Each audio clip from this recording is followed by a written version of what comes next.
Hey everyone, welcome back. In this tutorial, I'll walk you through how you can deploy OpenClaw on our Cherry Server's Cloud VPS. I'll use the DeepSeek AI model via its API and connect it to WhatsApp for seamless, real-time messaging, all while building a setup that's reliable, secure, and cost-efficient. What makes OpenClaw particularly valuable in my workflow is its ability to run continuously, retain context, and integrate with tools like email, calendars, GitHub, Discord, and WhatsApp. Instead of reacting to one-off prompts, it handles ongoing tasks in the background, things like monitoring updates or managing inbox activity while adapting to how I work. Before I begin, it's important to highlight that with this level of automation comes responsibility. OpenClaw is powerful, and without the right safeguards, it can expose sensitive data or be vulnerable to prompt injection. So as I go through this setup, I'll be applying security best practices at every step. Now let's get started. I'll begin by deploying a new Cloud VPS instance from the Cherry Server's website. For this setup, I'm using a Gen 2 Cloud VPS with 2 vCPUs, 2 GB of RAM, and 40 GB of SSD storage, which is more than sufficient for running OpenClaw efficiently. It also comes with solid bandwidth, making it well suited for consistent real-time communication. When selecting the operating system, I go with Ubuntu 24.04 to ensure stability, compatibility, and long-term support. You should also choose a server location close to you to reduce latency, which is especially important for responsive messaging. Once the server is deployed, I take note of the public IP address and password, as these will be my primary access points moving forward. With the server ready, I'll connect via SSH as the root user. Then, I'll be prompted for the server's password.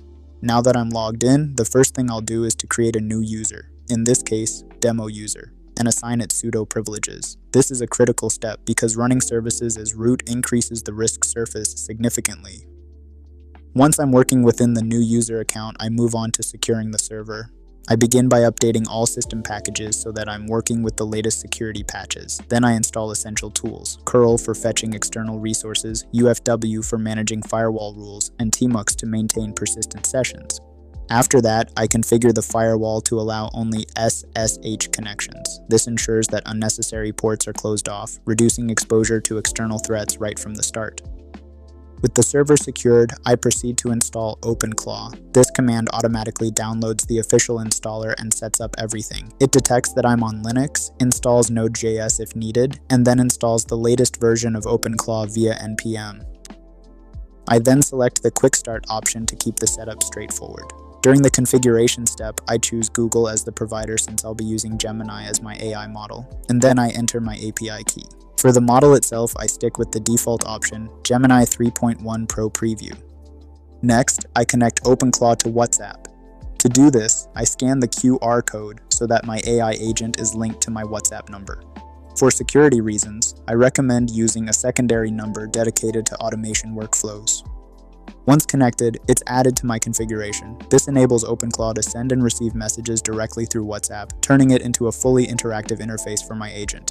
With the server secured and WhatsApp connected, let's quickly look at OpenClaw skills. OpenClaw skills are like plugins that give your agent real abilities. For example, it can connect to GitHub to manage repos, Gmail to handle emails, or use the browser to search the web.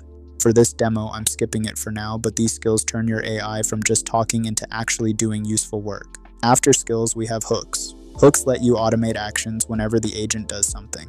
For example, you can automatically save conversation history to memory when you start a new session or reset the agent. I'm also skipping hooks for now to keep things simple. But once you're comfortable, enabling hooks like session logger or command memory can make your agent much smarter and more persistent. Next, I want to add the OpenClaw command to my machine's path, so I'll run this command. I'll also confirm that the command works and the version installed. To monitor and manage the agent, I use the OpenClaw dashboard command. I'll then open another terminal and establish a secure tunnel to the VPS, then forward the appropriate port using the SSH command. With everything configured, the core service starts running. This component is responsible for maintaining the agent's uptime and managing all active connections, including WhatsApp and the dashboard. Now, I'll open my browser and navigate to an authenticated localhost on port 8080. This dashboard gives me a control interface where I can view logs and track on channels like WhatsApp.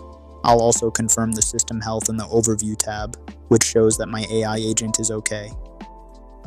Finally, on my WhatsApp, I'll interact with my OpenClaw agent by asking simple questions. At this point, I have a fully operational OpenClaw agent running on Cherry Server's VPS, powered by Gemini, and integrated with WhatsApp. And if you found this helpful, don't forget to like, subscribe, and share what you'd automate first with your OpenClaw setup. Thanks for watching, and I'll see you in the next one.